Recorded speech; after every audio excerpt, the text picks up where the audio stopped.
Hello children, welcome back to the new video. So today I am going to make a DIY projector. To make that we need a paper cup, scissor or a cutter, sellotape. Make sure the sellotape is transparent and some color pens. So let's start with the activity. So first we have to cut this white part of my paper cup. So let's do it. Now you can see that I have taken out this white part from my cup. Okay, so now I'm going to draw a beautiful heart on the sellotape. You can draw anything you want, like a symbol or your favorite cartoon character.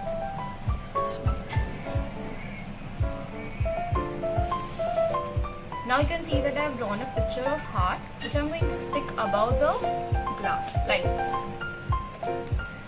So here I have used my mobile flashlight. You can also use a torch. So enjoy!